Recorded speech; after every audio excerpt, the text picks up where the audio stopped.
siku ya kuja kwake Kristo mara ya pili.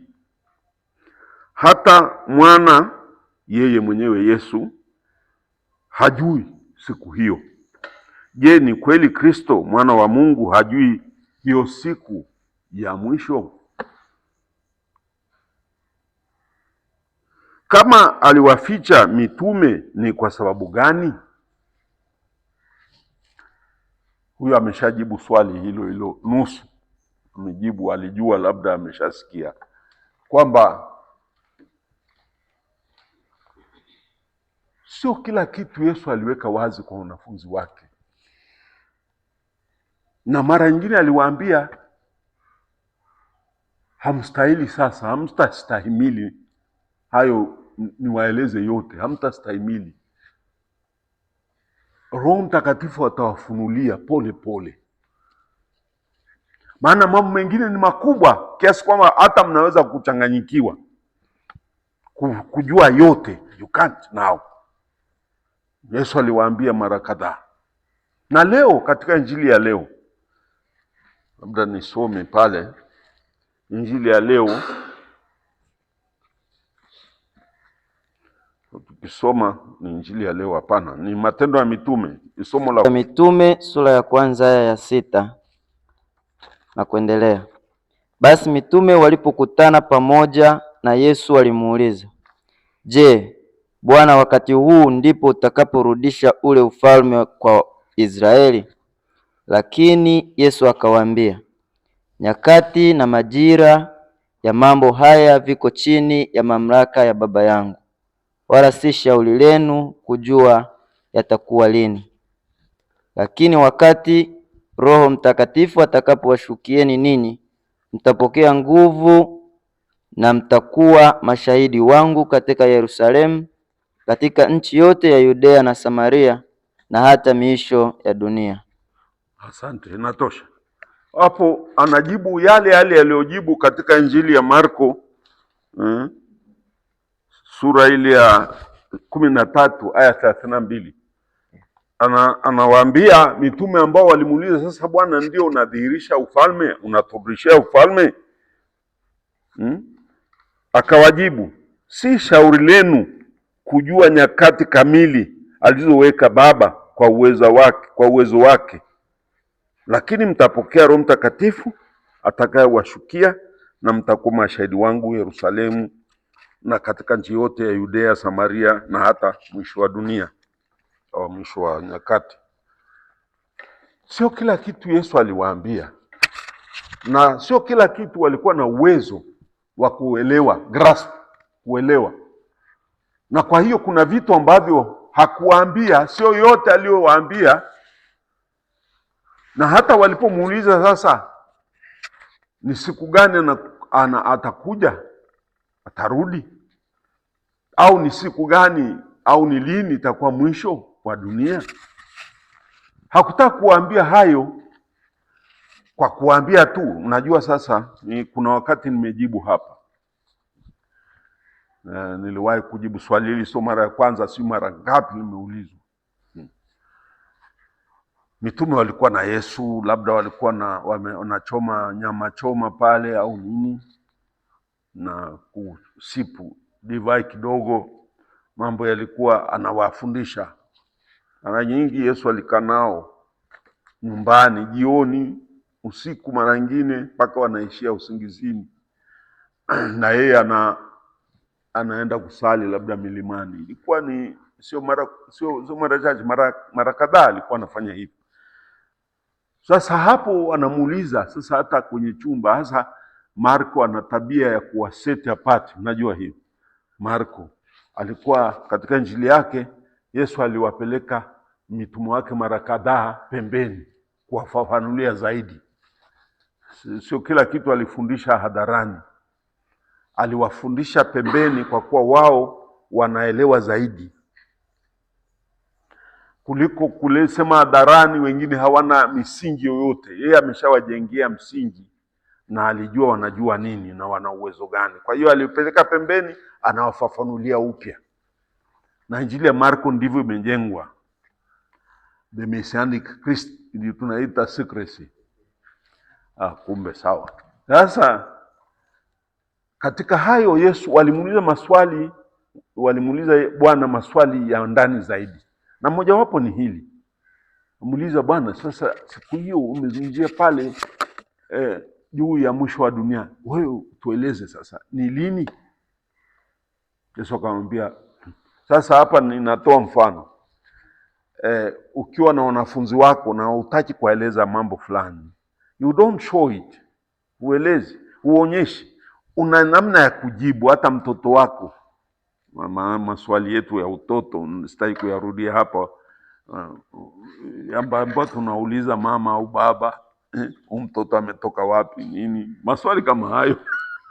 Na mimi niliamini hivyo mpaka nimekuja kuona sio ndevu, lakini sasa mpaka nimekuja kusoma biolojia huko na kumbe sasa, lakini I thought it was the easy answer.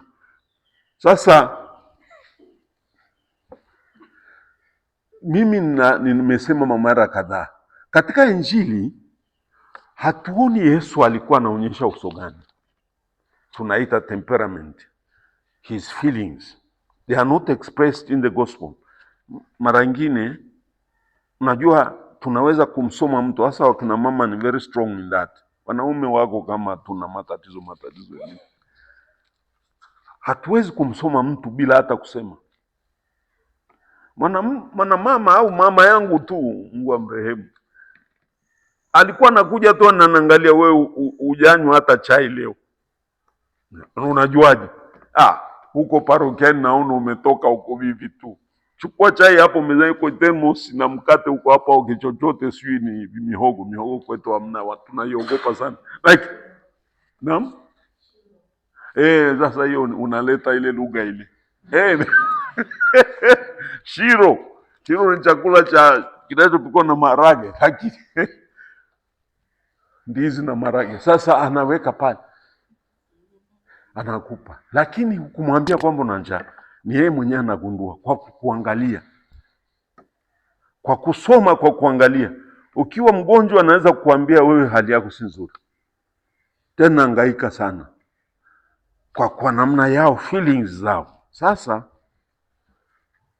Yesu mara nyingine alikuwa anawaonyesha kwa sura, kwa sauti, namna alivyosema kitu, namna alivyosema, ambapo huwezi kuona hicho kwenye Injili. Mtu anaongea na wewe amekunja ndita, anakuambia usinisumbue, na mdomo anaurefusha, usinisumbue, au anakuambia usinisumbue bwana. Tofauti sana. Of course you read, the facial expression tells you more than the words themselves. Mtu anakuambia bwana, ona anahangaisha sana, sitaki kuona hapa. Nasema naona sumbua sana, nenda zako bwana. Tofauti. Na maneno ya Yesu mara nyingine hatuelewi alikuwa anayasema katika hali gani. Na hii tu ndio wale wanaofanya contemplation, contemplatives, wale mystics, they go into that level, mpaka wanasikia feelings za Yesu. Level hiyo ni ya juu sana. Anaweza kumwona Yesu katika hali tofauti. Na hiyo tunakosa kwa sababu tunasoma juu tu. Hatukai naye tukasoma lile somo ukalirudia. Hapa Yesu aliposema hivi alikuwa na hali gani? Maneno aliyosema wakati anangoja kifo, anajua jioni nitakamatwa. Unafikiri alisema kwa namna gani? Kuna sehemu nyingine wanatuambia kwamba alikuwa anatoa machozi. Anasema macho yanalengalenga machozi. How will you take those words anayosema katika kulia? Yeye aliyekuwa bosi wenu, unaona anakuja kwenu, anawaambia niliwapenda sana, naona machozi yanatoka. Ni tofauti sana kusema nawapenda sana nyinyi bana, I say. Yes, I say. No. The mood is not found in the Bible like easily like. unahitaji kuchota kweli na kumuuliza. Sasa hilo ndio nawaomba tujitafute kama unaweza kufika hapo kweli, kuona Yesu mazingira yale. Unasoma somo lile, na ndio wenzetu pia kelele sana, lakini hajasoma somo sawasawa. Mazingira yale ni muhimu sana. Yesu anayasema katika mazingira gani? Akiwa katika hali gani? Na nani na kwa nani?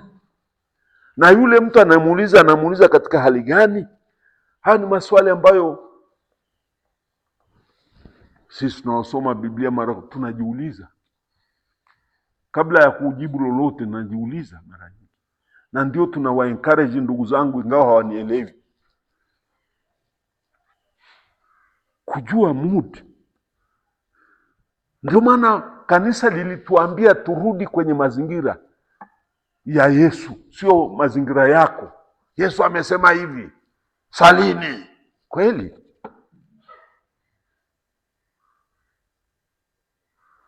Mkeshe mtangamia. Kweli Yesu alikuwa anapayuka namna hiyo? No, I mean, I'm serious here. For me, it's something which very important, very important. Na mmoja ameandika kitabu kikubwa sana. Very important. Temperament ya Yesu, mood of Yesu. Sasa hapa aliwaambia, mawe mnayoona haya, matofali haya ya hekalu. Hekalu lilikuwa imposing kweli kweli. Yerusalemu pale, the only building which was imposing, ilikuwa juu ya ule mlima wa Moria pale. Sasa hivi uweze hata kuona, lakini wamejenga na kuweka maudongo. Mji wa Yerusalemu halisi huko mita 3 chini. Sasa kile tunachoona hapo ni katikati ya hekalu, limeshaanzia huko tu mita 10. Sasa wanapita kule, I can remember the Terapeon, wanapita kule, alafu wanasimama pale, anaongea mambo hayo ya siku za mwisho, alafu anawaambia mmoja wao, sikumbuki ni nani, aliwaambia tazama hekalu lilivyo nzuri. Akawaambia,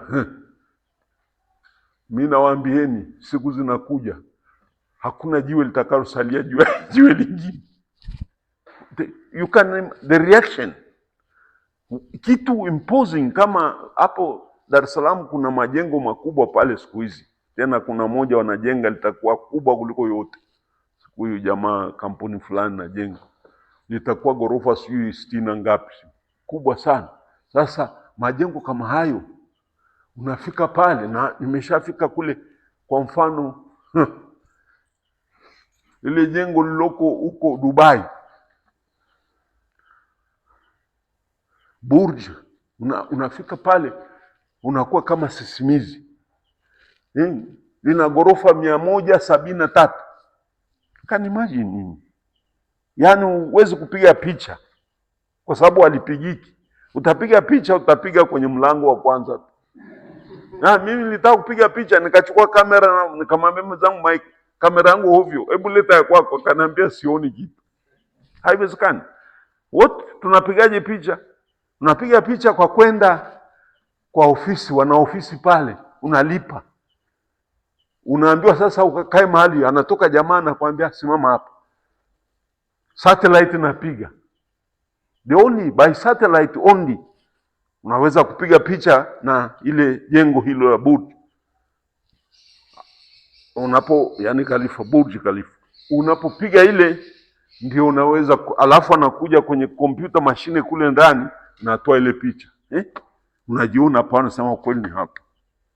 Na ile kisima cha maji pale nani unatambua kweli. Lakini jengo ni kubwa kiasi kwamba huwezi kuonekana if you were to take a picture. Sasa hali hiyo ni hivyo, mfano tu jengo imposing kama ile.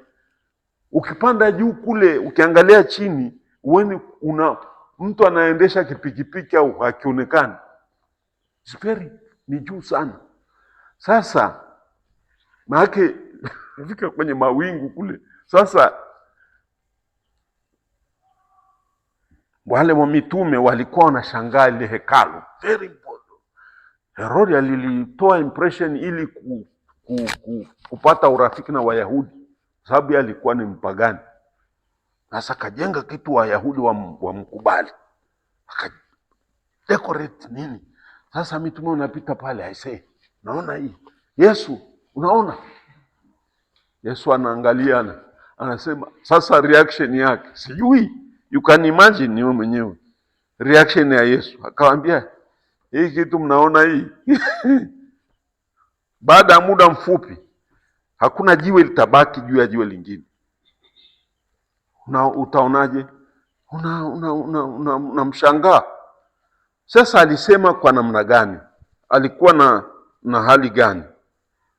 Baada ya kuambia mwisho wa dunia unakuja, watu watateseka, kimbia huko na huko na nini, baadaye anawaambia hata hili mnaloshangaa hapa, jiwe juu ya jiwe lingine hamna, flattened.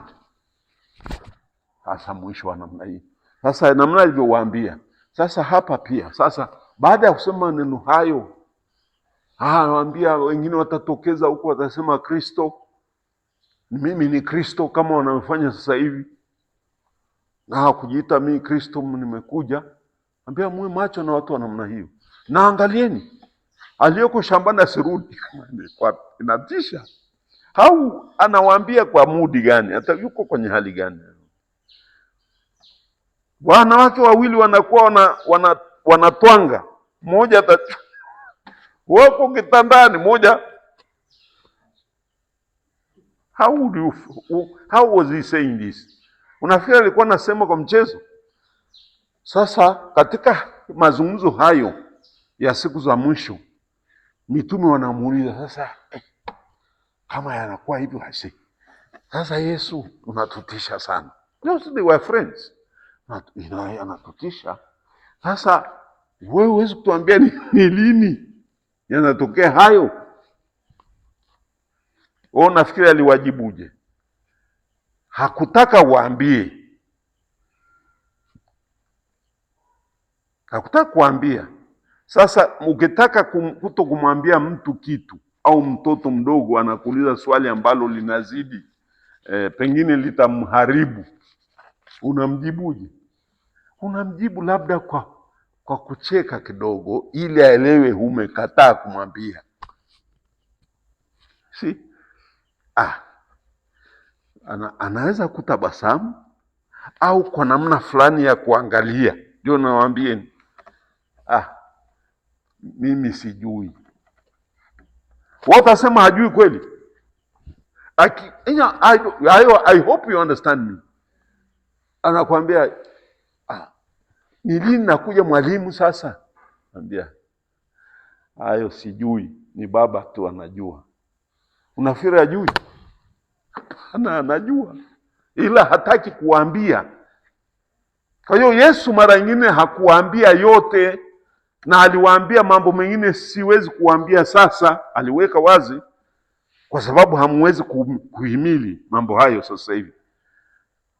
Sasa lakini kwa nini hapa ameuliza ile swali? Huyu aliuliza swali hapa, sema kama aliwaficha. Of course, and I understand, aliwaficha, hakutaka kuambia. Kwa hiyo anasema ni baba tu ndiye anayejua. Na hapa pia ufalme, kwa sababu ufalme ni yeye mwenyewe, hawajatambua. Roho Mtakatifu atawafunulia polepole. The kingdom is Jesus himself, sio?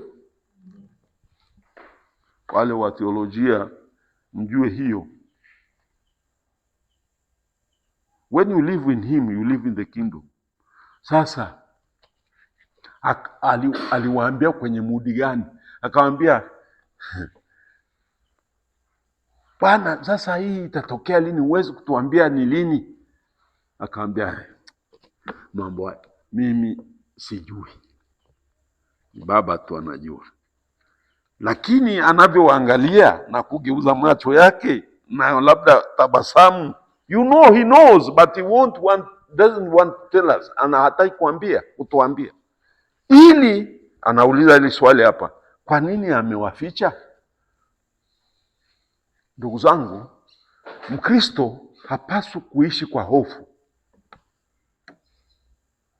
Imani yetu haikujengwa kwenye hofu ya adhabu, ya kufa, ya nini.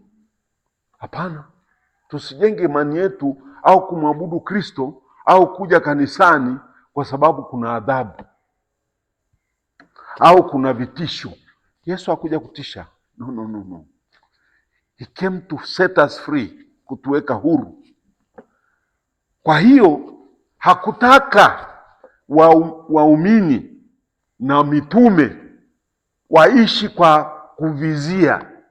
Mmoja hapa, hata zamani nilisikia kutoka kwa misionari, wengi hawakubatizwa na walikuja kufa bila kubatizwa, lakini kwa kweli behind everything walitaka kubatizwa, lakini hawakubatizwa. Walingoja siku ile ya mwisho, hali imekuwa ngumu, anaona sasa hapa unakuwa huna namna tena, miguu haiendi tena, usikia maanza kuwa baridi huku, mwiteni padri bwanangu, mwiteni baba.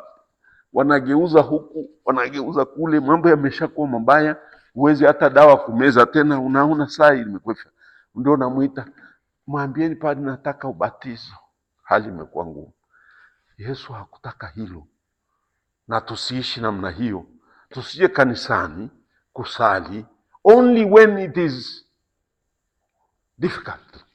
Hapana, anataka tumwabudu Mungu, kumsifu Mungu kwa maisha yetu yote, tena kwa uhuru. Twende kwa Mungu kwa uhuru, sio kwa hofu. He didn't want to build us on fear. Na hiyo hakutaka kuambia hilo, na tusiende kama wanavyofanya sasa hivi kusikia. Na ndio kanisa Katoliki la tofauti kabisa. Kanisa Katoliki linakataza na alifai, na mara nyingine nazungumza huko shuleni, wale rafiki zangu watakuwa wahubiri wa Kristo wa Injili, wasiende kuwatisha watu,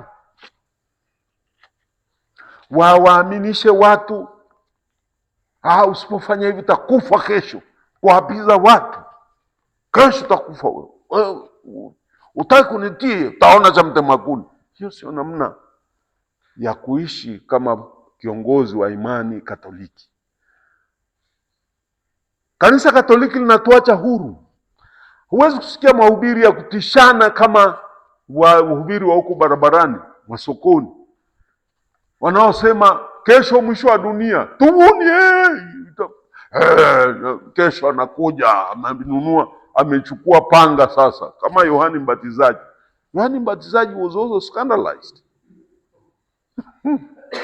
Kanisa alifuata hivyo. Kanisa ni kanisa la matumaini, na Yesu alitaka watu wajenge imani yao katika upendo, katika matumaini, faraja, wakijua kwamba Kristo amekuja kutualetea uhuru.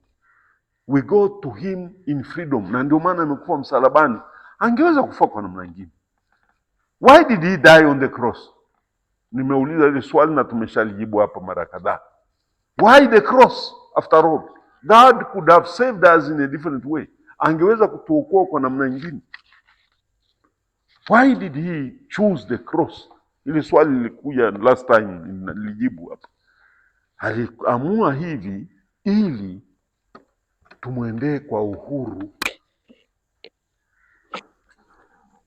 You choose, usiende kwa yani unajua thamani ya uhuru wetu ni kifo cha Yesu. He didn't want, hakutaka sisi tuende kwake kama mbuzi au ng'ombe asiye na akili, asiye na uhuru. Mmoja anasema mbona angeamua tu chap, wewe nenda motoni, wewe nenda mbinguni. No, he wanted us to be his sons and daughters. And to be human is to exercise your freedom, isn't it? And therefore he wanted us to go to him in freedom as sons and daughters. Na kwa hiyo, how do you go to him in freedom? You choose him. You choose him. Na how do you choose him? Is to, amefungua kila kitu. That is, amekufa, ujue kwamba upendo wake ni mkubwa kwako. Na uende sasa uchague upendo huu au ukatae. The ultimate choice, yaani